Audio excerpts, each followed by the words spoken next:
research meeting falls deadly silent as Marcus Trent's accusation hangs in the air like poison. Iris Montgomery stands frozen at the podium, her groundbreaking hormone research displayed behind her, while every scientist in the room watches her face flush with humiliation.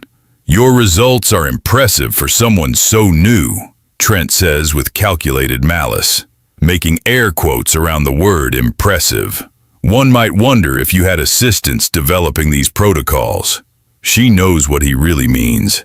Everyone knows. The Omega sleeping with the CEO to advance her career. Then Silas Kane's voice cuts through the tension from the back of the room, ice cold and absolutely lethal, and Iris realizes he is about to make everything infinitely worse. If you want to hear uncensored, too hot for YouTube stories, check out my Patreon in the description, tell us where you are watching from, and subscribe. The rejection letter arrived on a Tuesday morning, crisp and formal and absolutely devastating. Iris Montgomery stared at the embossed letterhead of Blackwood Innovations, her hands trembling as she read the words that shattered 3 months of hope. "We regret to inform you that we have decided to move forward with other candidates whose qualifications more closely align with our current needs." She had been so sure this time. The interviews had gone well. The team had seemed impressed. The position as lead researcher in their pharmaceutical division was exactly what she had been working toward for 6 years. And now it was gone, given to someone else, leaving her with nothing but student loan debt and a lease she could barely afford in a city that ate dreamers alive. Iris crumpled the letter and threw it across her cramped studio apartment. It bounced off the wall and landed near the pile of similar rejections she had accumulated over the past year. 15 applications, 15 rejections, all of them citing the same vague reasons that really meant one thing: you are not what we are looking for. She knew what they meant, even if they would never say it explicitly. Omega. The word hung unspoken in every rejection, every polite dismissal, every interviewer who had looked at her medical disclosure forms with barely concealed concern. It did not matter that she had graduated top of her class. Did not matter that her research on hormone regulation had been published in 3 major journals. Did not matter that she could do the work better than most alphas and betas twice her age. What mattered was the designation stamped on her identification, the biological reality that made her a liability in the eyes of corporate risk management. Omegas were unpredictable, emotional, subject to heats that could disrupt workflow and create uncomfortable situations. Never mind that modern suppressants made heats manageable. Never mind that she had never missed a day of work or school due to her biology. The stigma remained, invisible but absolute. Iris stood and walked to the window of her 5th-floor apartment, looking out over the gray Seattle skyline. Rain streaked the glass, turning the city into a blur of concrete and steel. Somewhere out there were alphas who did not have to prove their worth, who got hired on potential rather than perfect credentials, who never had to check a box that immediately marked them as less than. Her phone buzzed with a text from her best friend Zoe. "Drinks tonight? You sound like you need 'em." Iris had not told Zoe about the rejection yet, but somehow her friend always knew when things went wrong. That was the problem with being an Omega. Everyone could sense your emotions, read your distress like a neon sign. It made hiding weakness impossible. She texted back a quick agreement and returned to staring at the rain. The apartment felt smaller than usual, the walls closing in with the weight of another failure. She needed to get out, needed to stop thinking about biology and destiny and all the ways her body betrayed her ambitions. The bar Zoe chose was crowded and loud, exactly what Iris needed to drown out the thoughts spiraling through her mind. She pushed through the Friday night crowd, scanning for her friend's familiar face among the mass of bodies. Strong arms. That was what she noticed first. The scent hit her a moment later, cutting through the smell of beer and sweat and too many people in too small a space. Alpha. Not just any alpha, but one whose pheromones made her omega biology sit up and take notice in ways her suppressants were supposed to prevent. Iris froze, her training warring with instinct. She should leave, should put distance between herself and whatever alpha was broadcasting that strongly. But her feet would not move, rooted to the spot as her body responded to a call she had spent years learning to ignore. He was sitting at the bar, his back to her, broad shoulders stretching a black Henley that looked painted on, dark skin, close-cropped hair, the kind of presence that made everyone else in the room seem slightly less substantial. Even from behind, she could tell he was massive, the kind of size that came from genetics rather than gym memberships. Iris forced herself to look away, to scan the crowd for Zoe, but her eyes kept drifting back to him. This was exactly the kind of dangerous distraction she could not afford. Alphas like that, the ones whose scent alone could make her biology override her brain, they were the reason omegas had suppressants in the first place. Zoe appeared at her elbow, grinning and already slightly tipsy. "There you are. I got us a table in the back. Come on." Iris let herself be pulled away from the bar, away from the alpha, whose scent still clung to her senses like smoke. She settled into the booth Zoe had claimed and tried to focus on her friend's chatter about work drama and dating disasters, anything to forget the way her body had responded to a stranger's pheromones. 2 drinks in, Zoe finally asked about the interview. Iris gave her the short version, watching sympathy and anger war on her friend's face. "They are idiots," Zoe declared. "You are twice as qualified as anyone else they could hire." "Qualifications do not matter when you are an omega," Iris said quietly. "You know that."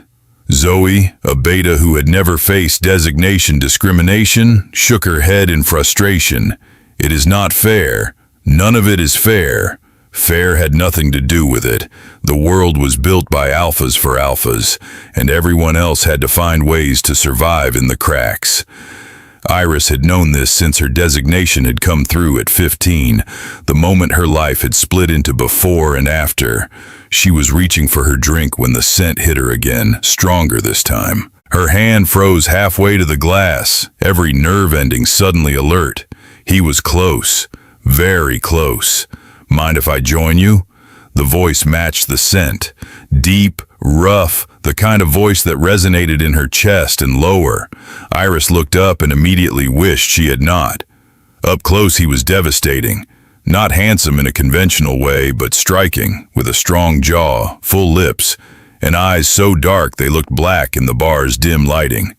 His gaze locked on hers, and something electric passed between them. Recognition on a level that had nothing to do with having met before. "Actually," Zoe started, but Iris cut her off. "We are good, thanks." Her voice came out steady despite the way her heart was hammering.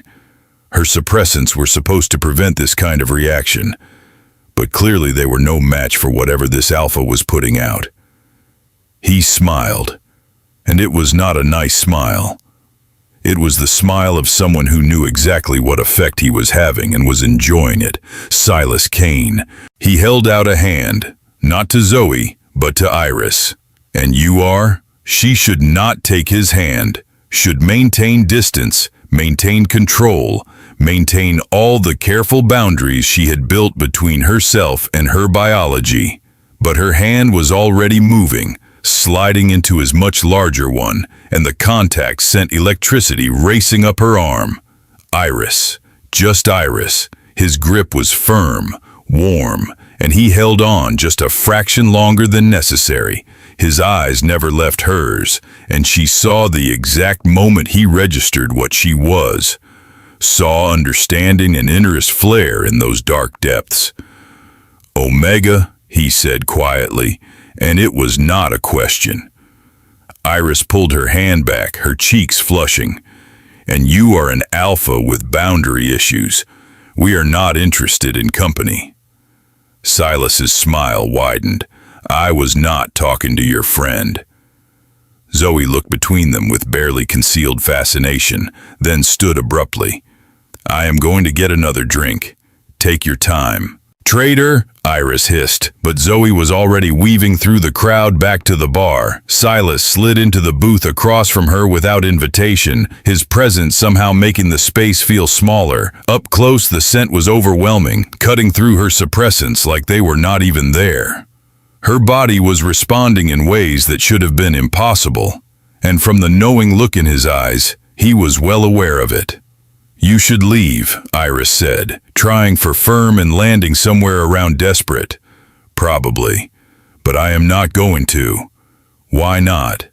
Because you are the most interesting thing I have seen in months, and I want to know why an Omega with your control is sitting in a bar broadcasting distress signals she does not even realize she is sending. Iris stiffened. I am not broadcasting anything. Your suppressants are good, better than most, but they cannot hide everything. He leaned forward slightly. You are upset, angry, scared, and trying very hard to pretend you are not.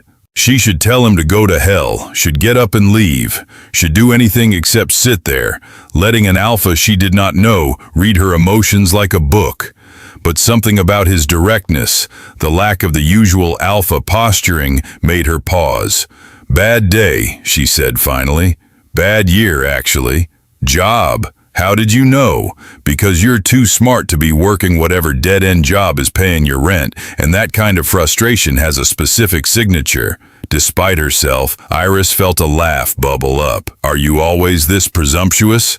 Only when I am right. He signaled the bartender, ordered 2 drinks without asking what she wanted. When they arrived, whiskey, neat. He slid one across to her. Tell me about it. Why would I tell a stranger about my employment problems? Because sometimes strangers are easier to talk to than friends. Because I am genuinely curious. Because you need to vent, and your friend already looks drunk enough that she would not remember it anyway. Iris glanced toward the bar, where Zoe was laughing with a group of people she had apparently adopted. He was not wrong about that. She found herself talking about the rejection letter, about the 15 others before it, about the way her designation followed her like a shadow, no matter how qualified she was, no matter how hard she worked, about the unfairness of a system that judged her on biology rather than ability. Silas listened without interrupting, his attention complete and unnerving. When she finally ran out of words, he was quiet for a long moment. Blackwood Innovations, he said finally. Yes. Why? Because I own it. The words hit Iris like cold water. She stared at him, certain she had misheard. What? Blackwood Innovations. My company? I founded it 8 years ago. He took a drink, watching her reaction over the rim of his glass. And you were right. The rejection was bullshit. Iris felt heat flood her face, anger and humiliation warring for dominance. You let me sit here and complain about my rejection from your company, and you said nothing? I wanted to hear your perspective first. Unfiltered, he set down his glass. The team lead who made the hiring decision has some outdated views on Omega employees. I have been trying to change the culture, but clearly I have not been successful enough. So this is what? You feeling guilty? Offering me a pity hire?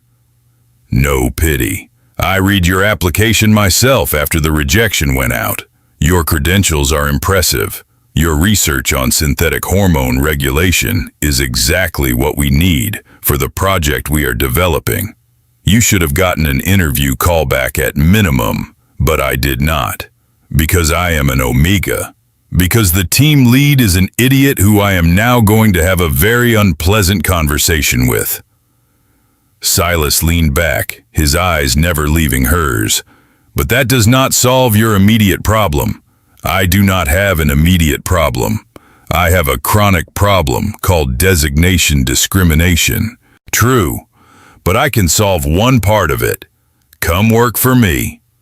Iris laughed, the sound sharp and disbelieving. You cannot be serious. Completely serious. You're qualified. We need someone with your expertise. It is a logical solution. To you, maybe. To me, it sounds like an alpha playing savior. Is your pride worth staying unemployed? The question hit harder than it should have. Iris wanted to say yes, wanted to walk away from the arrogant alpha who thought he could fix her life with a job offer. But the reality was she needed work, needed it desperately. And opportunities like this did not come along often for Omegas. Why? She asked finally. Why offer this to me? Because talent is talent regardless of designation. Because I am tired of watching good people get passed over for bad reasons. Because my company needs what you can offer. He paused. And because something about you makes me want to see what you can do when you are not being held back. The last reason sent a shiver down her spine that had nothing to do with cold. There was something in the way he said it, an implication that went beyond professional interest. This is a terrible idea, Iris said. Probably, but you're going to say yes anyway. He was right. And they both knew it. The job market for Omega scientists was brutal. She could spend another year applying and facing rejection after rejection, or she could take the opportunity being handed to her by an alpha who happened to own one of the most innovative pharmaceutical companies in the country. Monday, she said. I can start Monday. Silas smiled, and this time it reached his eyes. Good. I will have HR send over the paperwork tomorrow. He stood, pulling out a business card and sliding it across the table. His fingers brushed hers in the exchange, and the contact sent heat racing through her system that her suppressants should have blocked. See you Monday, Iris. Try to get some sleep this weekend. You are going to need it. He was gone before she could respond, disappearing into the crowd like he had never been there. Iris stared at the business card in her hand, embossed with his name and title. CEO and founder. What the hell had she just agreed to? Zoe reappeared, her eyes wide. Please tell me you got his number. Better. I got a job. The weekend passed in a blur of research and anxiety. Iris spent hours reading everything she could find about Blackwood Innovations and its enigmatic founder. Silas Kane had built the company from nothing, turning a startup focused on synthetic hormone development into a major player in the pharmaceutical industry. He was known for being brilliant, demanding, and completely uncompromising when it came to the quality of work his company produced. What she could not find was much about his personal life. No mention of a mate, no dating history, nothing that suggested what kind of alpha he was outside the boardroom. And that absence of information made her nervous in ways she could not quite name. Monday morning arrived too quickly. Iris, dressed carefully in her most professional outfit, checked her suppressant dosage twice, and took the bus downtown to the gleaming tower that housed Blackwood Innovations. The lobby was all glass and steel, modern and intimidating. She gave her name to the security desk and was directed to the 15th floor. Her heart hammered as the elevator climbed, each floor bringing her closer to a decision she still was not sure was wise. The elevator doors opened onto a reception area that was somehow both elegant and efficient. A beta woman looked up from her desk with a professional smile. "Ms. Montgomery, Mr. Kane is expecting you. Follow me, please." They wound through hallways lined with labs and offices, the hum of serious work filling the air. This was real. Not some small operation, but a legitimate research facility with resources she had only dreamed of having access to. The assistant stopped at a corner office with floor-to-ceiling windows overlooking the city. She knocked once and opened the door without waiting for a response. Silas stood with his back to the door, looking out at the Seattle skyline. He turned when they entered, and the impact of his presence hit Iris just as hard as it had Friday night. If anything, seeing him in his element made him more intimidating. He wore a charcoal suit that was clearly tailored to his massive frame, the jacket emphasizing shoulders that seemed impossibly broad. His expression was professional, controlled, nothing like the almost playful attitude he had shown at the bar. This was Silas Kane, the CEO, and he radiated authority in a way that made her Omega Biology want to submit in ways that had nothing to do with employment. Iris, welcome. He gestured to the chairs across from his desk. Please, sit. The assistant left, closing the door behind her with a soft click. Iris sat, hyper-aware of being alone with him in the enclosed space. His scent was fainter than it had been at the bar, suggesting he was using suppressants of his own, but it still cut through her defenses in ways that should not have been possible. I have your paperwork here. Standard employment contract, NDA, benefits package. He slid a folder across the desk. Take your time reviewing it. If you have questions, my door is always open. Iris opened the folder and started reading. The salary was generous, more than generous. The benefits were comprehensive, and the research budget allocated to her position was more than she had dared hope for. This is a lot of autonomy for a new hire, she said, looking up at him. I do not believe in micromanaging talent. You know what you are doing. I am giving you the resources to do it well. He leaned back in his chair. You will report directly to me rather than the team lead who rejected you. I am restructuring that division anyway, and I want your work to have the attention it deserves. Why directly to you? You must have better things to do than oversee a junior researcher. Because your work interests me. Because I want to see what you can accomplish. Because I do not trust anyone else not to let their designation bias interfere. The honesty was jarring. Most alphas would have dressed it up in corporate speak. Silas just laid it out plainly, and she found herself appreciating the directness even as it made her nervous. I will need access to the hormone regulation labs. Full access, not restricted hours. Done. Anything else? A team, at least 2 assistants, and veto power over who gets assigned to me. Reasonable. I will have HR send you profiles by end of day. Iris blinked. Just like that. Just like that. You know what you need to do your job. I am not going to argue with you about resource allocation. She signed the papers, her hand steady despite the feeling that she was stepping off a cliff into unknown territory. When she slid the folder back across the desk, Silas smiled. Welcome to Blackwood Innovations, Iris. I think you are going to do great things here. The first week proved him right. Iris threw herself into the work with the kind of focused intensity that had gotten her through graduate school. The labs were state-of-the-art. Her assistants, a sharp beta woman named Keiko, and a quiet alpha man named James, were competent and respectful. And for the first time in her career, no one questioned her authority because of her designation. She saw Silas daily. He would stop by the lab to check on progress, ask pointed questions that showed he actually understood the science, offer suggestions that were genuinely helpful rather than performative. He was demanding but fair, pushing her to think bigger, while giving her the freedom to pursue her instincts. And he watched her. Not obviously. Not in a way she could call out, but she felt his attention like a physical weight, tracking her movements, cataloging her reactions, learning her patterns. It should have made her uncomfortable, should have triggered all her carefully maintained boundaries around alpha interaction, but instead, it made her hyper-aware of him in ways her suppressants could not touch. The attraction was a problem. She tried to ignore it. Tried to focus on work, on the research that was finally going somewhere, on building the career she had always wanted.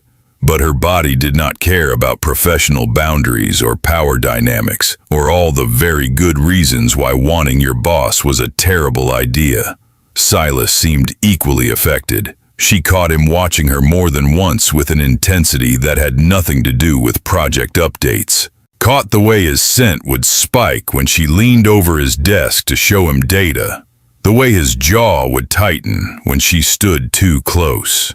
They were dancing around something neither was willing to name, and the tension built with every interaction until Iris felt like she was vibrating with it. The breaking point came 3 weeks into her employment.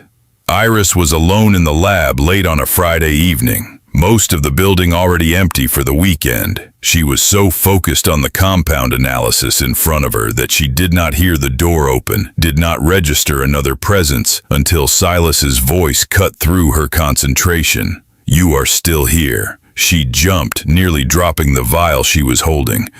"You scared me. Sorry, I saw your light on and wanted to check in." He moved into the lab, and Iris became acutely aware of how alone they were, how empty the building was, how his scent seemed stronger without the usual crowd of people to dilute it. "Just finishing up some tests," she said, trying to keep her voice steady. "I wanted to get results before the weekend." Silas came to stand beside her, looking at the data on her screen. His arm brushed hers, and she felt the contact like electricity. "This is impressive work," he said quietly. "You're ahead of schedule. I had good momentum today." He turned to face her, and suddenly he was very close, close enough that she could feel the heat radiating from his body, could see the flecks of gold in his dark eyes, could smell him in a way that made her suppressants completely useless. "Iris," he said, and her name in his voice made something low in her belly clench. "We need to talk about what is happening here." "Nothing is happening." She took a step back and found herself against the lab bench with nowhere to go. "We are working together. That is all. Do not lie to me. I can scent what you are feeling even through your suppressants. And I know you can scent me too. This is inappropriate. You are my boss, I know." He did not move closer, but his presence somehow seemed to fill the space anyway. "And if you tell me to back off, I will. I will keep this professional. We will pretend the attraction does not exist and focus on work, but I need to hear you say it." Iris opened her mouth to do exactly that, to establish the boundaries they both needed, to protect herself from the kind of complication that could destroy everything she had worked for. But the words would not come, because the truth was she did not want him to back off, did not want professional distance, did not want to pretend that every time he came near her, her entire body did not light up with wanting. "I cannot say it," she whispered. Silas's eyes darkened. "Why not?" "Because I would be lying." The air between them crackled with tension. Silas took a step closer, then another, until he was right in front of her. His hand came up slowly, giving her time to pull away, to object, to stop this before it started. She did not move. His fingers traced the line of her jaw, barely touching, but the contact sent shivers cascading through her system. "Tell me what you want, Iris. This is a bad idea." "I know. Tell me anyway. I want you." The admission hung between them for a heartbeat. Then Silas was kissing her, his mouth claiming hers with an intensity that stole her breath and her sense. She kissed him back desperately, months of denial and wanting pouring into the connection. His hands framed her face, holding her steady as he deepened the kiss. She could taste him, feel him, smell him surrounding her completely. Her suppressants were useless against the onslaught of pheromones, her body responding to his alpha call in ways biology had designed and society tried to suppress. When they finally broke apart, both breathing hard, Silas rested his forehead against hers. "Come home with me," he said quietly, "not as your boss, as a man who wants you more than his next breath." Iris knew she should say no, should put distance between them, should protect the career she was finally building. But her body had other ideas, and for once, she was tired of fighting what she wanted. Yes, they barely made it to his loft. The elevator ride was torture, standing apart but hyper-aware of each other. The scent of arousal thick in the enclosed space. The moment his door closed behind them, Silas had her against the wall, his mouth on her throat, his hands mapping her body with urgent intensity. Clothes disappeared. She was not sure how, was not sure when she stopped being dressed and started being bare beneath his touch. All she knew was the sensation of his skin against hers, the overwhelming presence of him surrounding her completely. "This is going to be intense," he warned, his voice rough. "My control is not going to last long. I do not want your control. Iris." His hand slid between her thighs, finding her ready and aching. "You do not understand what you are asking for. Then show me." What followed was a claiming unlike anything she had ever experienced. Silas took her with an intensity that bordered on overwhelming, his alpha nature demanding submission that her omega biology was desperate to give. He was everywhere at once, his hands, his mouth, his body pressing her into the mattress with delicious weight. When he finally entered her, the sensation was so intense she cried out. He was big, bigger than she had anticipated, and the stretch burned in the best possible way. He moved slowly at first, letting her adjust, but his restraint was clearly costing him. "More," she demanded. "I can take it." Silas groaned and gave her what she asked for, setting a rhythm that was both demanding and precise. Every thrust hit deep, sending pleasure cascading through her system.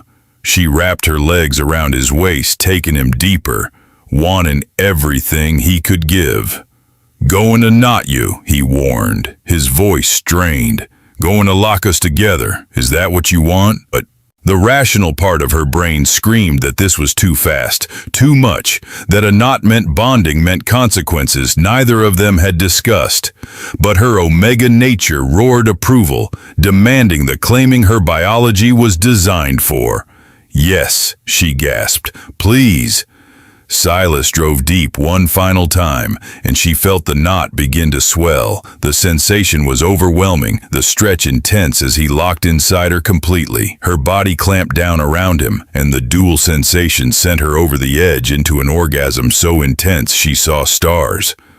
Silas followed her over, his own release triggering another wave through her sensitized system. The knot swelled fully, locking them together in the most primal way possible. She could feel every pulse, every throb, the biological imperative that her omega nature recognized as completion. His weight pressed her into the mattress, grounding and overwhelming at once. His face was buried in her throat, and she felt his teeth scrape over her mating gland in a promise that made her shudder. "Mine," he growled against her skin. "Say it." "Yours," Iris breathed, too far gone to care about consequences. "Completely yours." The knot held them locked together for what felt like hours, but was probably closer to 30 minutes. Silas rolled them carefully, so she was sprawled across his chest, still joined, still connected in the most intimate way possible. When the knot finally released, Iris felt the absence like a physical ache. Silas pulled her close, his arms banding around her with possessive strength.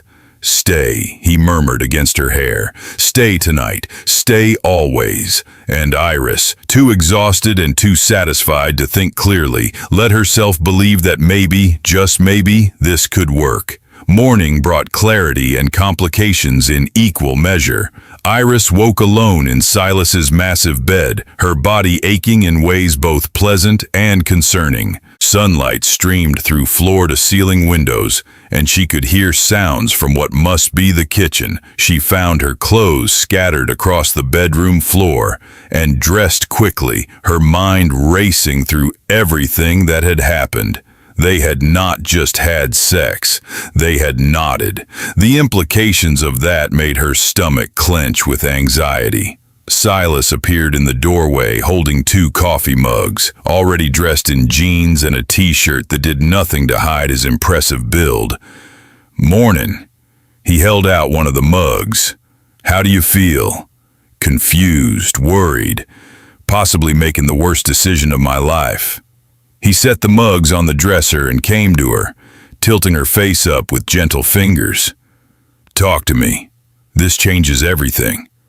You know that." "I know," Silas said quietly. "But maybe not in the way you think." Iris pulled back to look at him properly. "What does that mean?" "It means yes, we crossed a professional line. Yes, there are going to be complications. But it also means we are bonded now in a way that goes beyond employment or convenience." He paused, his dark eyes searching hers. "I felt it last night, the connection settling into place." "Did you?" She had. The moment the knot had locked them together, something fundamental had shifted inside her. A recognition that went bone deep, cellular, the kind of bond that omegas were designed for but rarely found in modern life, where suppressants and social structures kept biology at bay. "Yes," she admitted, "but that does not solve the problem of us working together." "Then you can quit." Iris stiffened. "Absolutely not. I am not giving up my career because we slept together." "Good. That is exactly what I wanted to hear." Silas smiled, and there was approval in his expression that made her chest warm despite her frustration. "I do not want you to quit. I want you to stay and do brilliant work and change the pharmaceutical industry. But we need to establish boundaries that protect both of us." "What kind of boundaries?" "Professional ones. At work, I am your boss and you are my researcher. We keep the relationship separate. No favoritism, no special treatment, no public displays that could undermine your credibility. And outside of work, you are mine and I am yours." Completely. The possessive claim should have bothered her, should have triggered all her independence alarms. But her omega nature purred approval, wanting exactly that certainty from the alpha who had claimed her. "People will find out eventually," Iris said. "They always do. Probably. But by then you will have established yourself based on merit. Your work will speak for itself." He cupped her face, his thumb tracing her cheek. "I meant what I said last night. You are mine, but I am also yours. That goes both ways." The declaration settled something anxious inside her. This was not just an alpha claiming an omega. It was mutual, chosen, real. "Okay," she said finally, "we try this, carefully." Carefully, Silas agreed, then kissed her with an intensity that suggested careful was going to be very difficult to maintain. The next weeks proved the challenge of their arrangement. At work, they maintained professional distance. Silas was demanding but fair, pushing her research forward without obvious favoritism. Iris produced results that justified every resource he had given her, her work on synthetic hormone regulation advancing faster than anyone had anticipated. But the tension between them built with every interaction, every meeting where they had to maintain professional distance, every moment when his scent would spike with want he could not act on. Every time she caught him watching her with eyes that promised things they could only pursue behind closed doors. The nights were when they let the careful control slip. Iris would go to his loft after work, and they would come together with desperate intensity, the bond between them growing stronger with each joining. The nodding happened every time, her body demanding the claiming, and his alpha nature requiring the lock that proved possession. Silas was insatiable, learning her body with thorough attention, discovering what made her gasp and beg and surrender completely. And Iris found herself matching his intensity, her omega nature awakening in ways her suppressants had kept dormant for years. "You are perfect like this," Silas would murmur against her skin as he worked her into a frenzy. "So responsive, So mine. And she was. Completely and utterly his, in ways that should have terrified her, but instead felt like coming home. But the complications they had anticipated began to surface. Whispers started circulating through the company. Nothing concrete, but Iris caught the speculative looks, the way conversations would stop when she entered a room. Her assistants remained professional, but she could sense their curiosity about why the CEO took such personal interest in her work. The breaking point came 6 weeks into their arrangement. Iris was presenting her latest findings at a company-wide research meeting, her data showing breakthrough results in hormone stabilization. She had worked for weeks preparing the presentation, and the results spoke for themselves. But as she fielded questions from the assembled researchers, she caught the hostile looks from Marcus Trent, the team lead who had originally rejected her application. His expression was cold, calculating, and when he spoke, his question was designed to undermine rather than clarify. Ms. Montgomery, your results are certainly impressive for someone so new to the field. One might wonder if you had assistants developing these protocols. The implication was clear. The room went silent, all eyes on her. Iris felt her face flush with anger and humiliation, but before she could respond, Silas spoke from where he stood at the back of the room.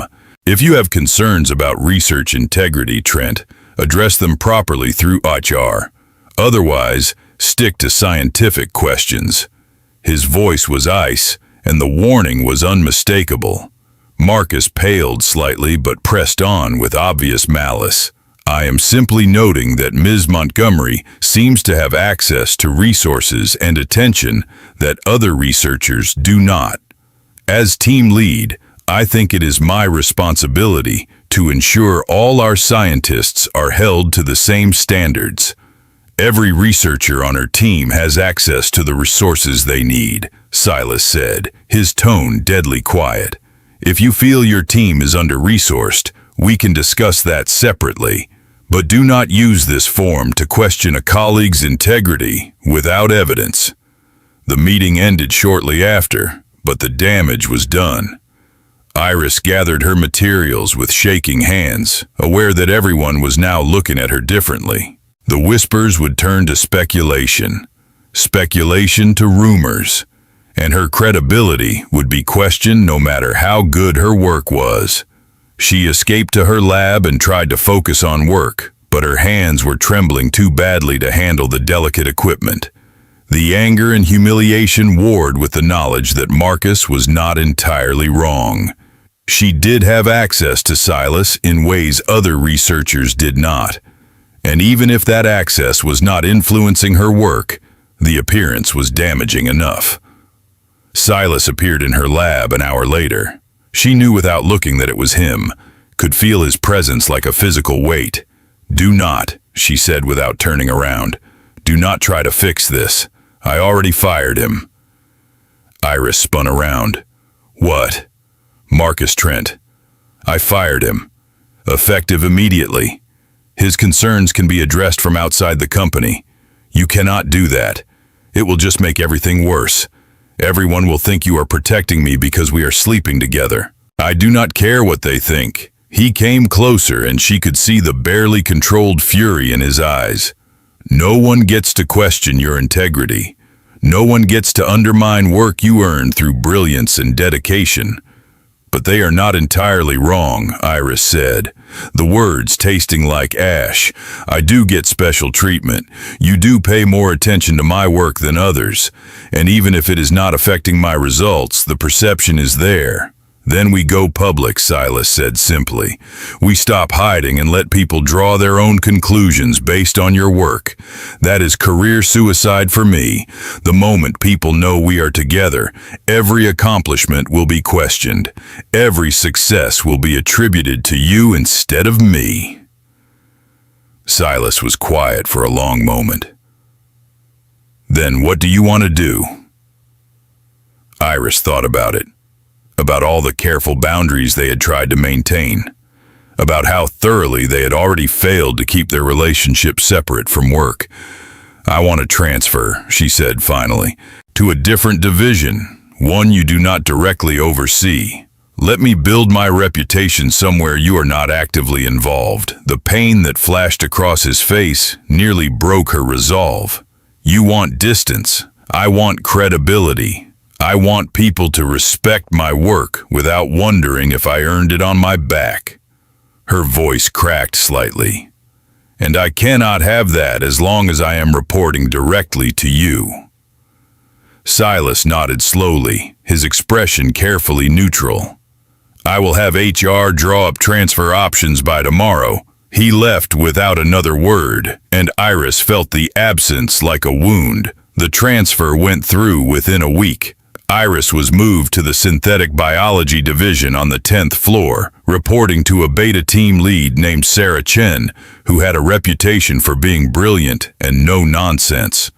The resources remained excellent, the work challenging, and Iris threw herself into establishing her credibility through pure competence. But the distance from Silas was harder than she had anticipated. They still saw each other at night, still came together with desperate intensity, but something had shifted. He was more careful with her, more controlled, as if afraid pushing too hard would drive her away completely. And maybe it would. The bond between them pulled constantly, her omega nature demanding proximity to her alpha, while her rational mind insisted on the separation necessary to protect her career. The conflict was exhausting, leaving her torn between what her body wanted and what her ambition required. 2 months into the transfer, Sarah called Iris into her office with an expression that made her stomach clench. "I have been asked to evaluate your work for a promotion to senior researcher," Sarah said, without preamble. "Your results have been exceptional, and the board wants to fast-track your advancement." Iris should have been thrilled. Instead, suspicion immediately bloomed. Who requested the evaluation? The request came from the CEO's office. Of course it did. Iris felt anger and resignation war in her chest. "I cannot accept a promotion that comes from him. The promotion comes from your work," Sarah said firmly. "I have been watching you for 2 months. You are consistently the first one in and last to leave. Your protocols are innovative, your results are reproducible, and your team respects you." She paused. "Yes, the CEO flagged you for evaluation, but I am the one recommending the promotion based entirely on merit. People will still think I slept my way into it. Let them think what they want. You know the truth. I know the truth, and anyone who actually looks at your work will know the truth." Sarah leaned forward. "You are allowed to be brilliant and involved with the CEO. Those things are not mutually exclusive." The words settled something inside Iris that had been knotted with anxiety since Marcus's public challenge. "You know about us," she said quietly. "Everyone knows, or suspects strongly enough that it amounts to the same thing." Sarah smiled slightly. "But you know what else everyone knows? That your hormone stabilization protocols are being fast-tracked for clinical trials. That 3 major pharmaceutical companies have tried to poach you. That you published 2 papers in the last month that are already being cited industry-wide." She paused. "Your relationship with Kane is the least interesting thing about you professionally." Iris felt tears prick her eyes. "Thank you. Take the promotion. Do the work. Let your results speak louder than the gossip." That evening, Iris went to Silas's loft with news of the promotion and found him on the balcony overlooking the city, his posture tense. "I heard," he said before she could speak, "about the promotion. Did you request the evaluation?" "Yes, but I did not influence the decision." That was all Sarah. "I know." Iris came to stand beside him. "And I am accepting it." He turned to look at her, something careful and hopeful in his expression. "You are? I am tired of running from what we are. Tired of pretending the bond does not exist. tired of letting other people's opinions dictate my choices." She took his hand. "You were right. We can be together and I can still build my career. They do not have to be mutually exclusive." Silas pulled her close, his arms wrapping around her with a relief that was palpable. "I have been terrified of losing you, of pushing too hard or not hard enough, of the bond being something you resented instead of wanted.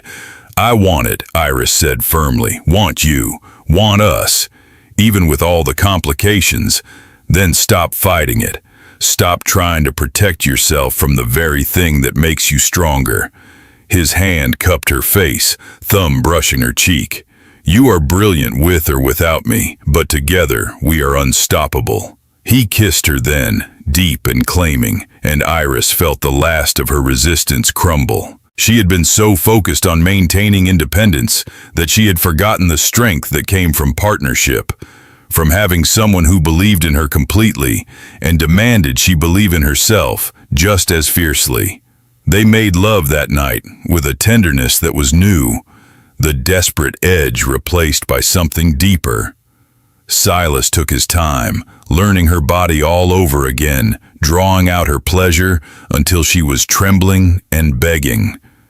And when he finally nodded her, the lock felt less like possession and more like homecoming. "Yours," she whispered against his skin, "completely and forever yours." "Mine," he agreed, "and I am yours just as much. Never forget that." The bond settled deeper, permanent and unbreakable. And Iris knew they had crossed a threshold there was no returning from. Going public changed things in ways both challenging and liberating. The gossip increased at first. Speculation about how long they had been involved, whether the relationship had started before her hiring, whether her success was legitimate or manufactured. But Iris's work continued to speak for itself. Her hormone stabilization protocols entered clinical trials with promising early results. She published steadily, her research garnering attention from major scientific journals. And slowly, the narrative shifted from Omega sleeping with boss to brilliant researcher who happened to be dating the CEO. It helped that Silas refused to hide their relationship, but also refused to give it more attention than it deserved. When asked about Iris in interviews, he would note her brilliance and redirect to her work. When they attended company events together, he was attentive but not possessive, treating her as an equal rather than a possession. The bond between them deepened with time.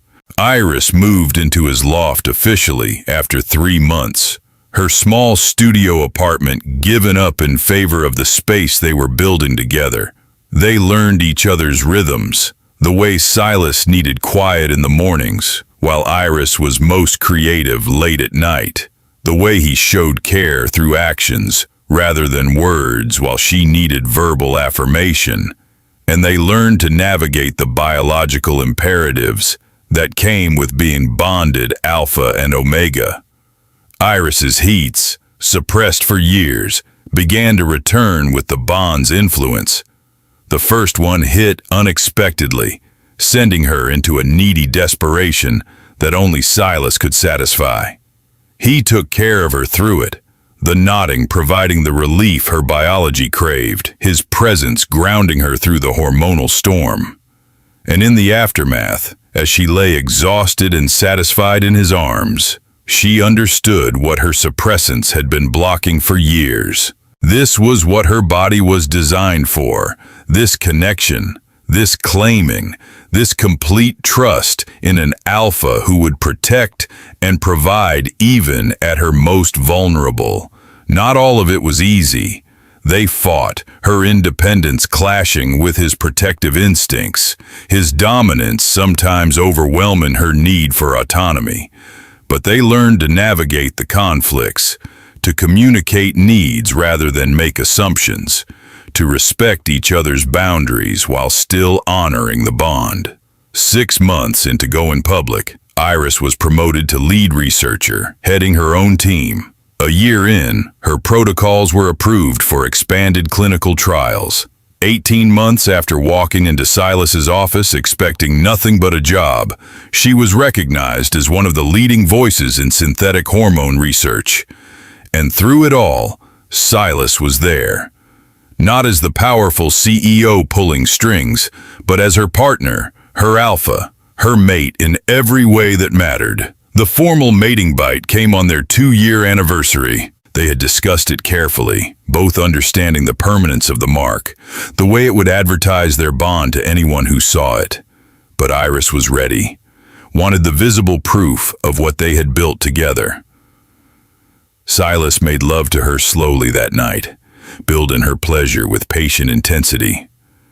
And when he finally sank his teeth into her mating gland, the pain and pleasure mixed into something transcendent. The bond that had been growing for 2 years snapped into place permanently, unbreakable, a connection that would last their entire lives. He licked the wound closed, soothing the ache, then pulled back to look at the mark with satisfaction. "Mine," he said, the word carrying weight it had not held even in their earliest days together. "Yours," Iris agreed, "and you are mine just as much." She bit him in return, her smaller teeth leaving a mark on his throat that would be visible to anyone who looked. The claiming was mutual, equal, exactly as it should be. They nodded that night with an intensity that left them both shaken, the bond singing between them in perfect harmony. And in the aftermath, as they lay tangled together, Iris felt a peace she had never known possible. "You know what is funny?" she said quietly. "When I got that rejection letter, I thought my life was over. Thought I would never get the career I wanted, never be seen as anything but my designation. And now..." Silas's fingers traced idle patterns on her skin. "Now I have everything. The career, the respect, the groundbreaking research. And you, especially you. You always had the brilliance. You just needed the right opportunity to prove it. You gave me that opportunity. I gave you a chance. You did everything else yourself." He kissed the fresh mating mark, making her shiver. "I am so proud of you." The words settled warm in her chest.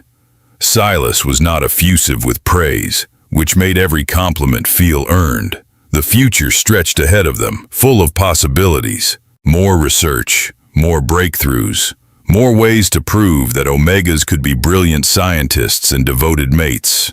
That designations did not have to limit ambition or define worth. 3 years after that first meeting in a crowded bar, Iris stood on a stage accepting an award for her contributions to synthetic hormone research.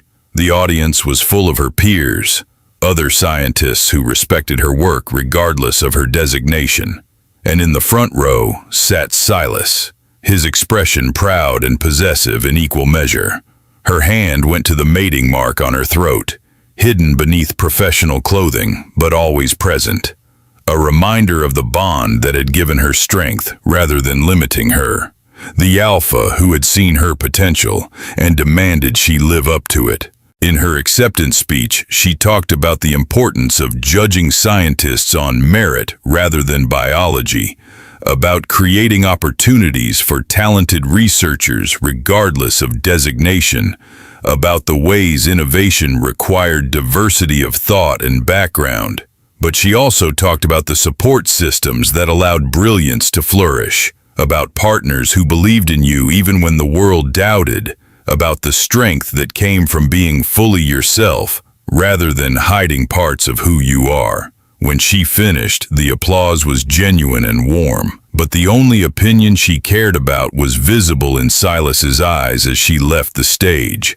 Pride, love, and possessive satisfaction that said clearly, "That is my Omega, my mate, my brilliant partner." They celebrated that night the way they always did, with passion and intensity, and the nodding that sealed their bond again and again. And in the quiet aftermath, Silas made a confession. I knew the first night I met you that you were going to change my life. I just did not know how completely." Iris smiled against his chest. "Think you would do it all again? Even with all the complications?" "Without hesitation. You're worth every challenge, every complication, every moment of difficulty." His arms tightened around her. "You made me better, made my company better, made everything better just by being exactly who you are." The bond hummed between them, content and permanent.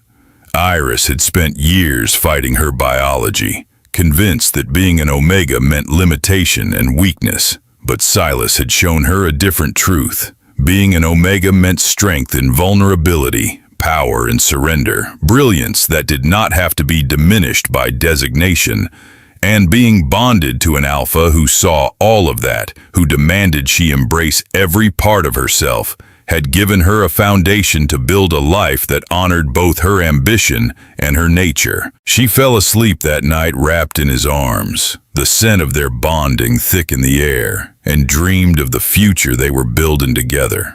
A future where she could be Dr. Iris Montgomery, leading researcher and scientific innovator, and also Silas Kane's devoted mate, where those identities complemented rather than competed. The rejection letter that had seemed like the end of everything had actually been the beginning of finding her place, her purpose, her person. And if someone had told her 2 years ago that being claimed by an arrogant Alpha would be the best thing that ever happened to her, she would have laughed.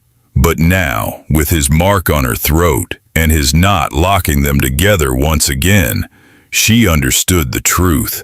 Some bonds were worth fighting for, some Alphas were worth surrendering to, and some relationships were worth every complication, every challenge, every moment of doubt, because in the end, she had not sacrificed her independence for his possession. She had found partnership, the kind where two strong people made each other stronger, where an Omega could be brilliant and an Alpha could be supportive, where designation mattered less than dedication and love mattered more than labels.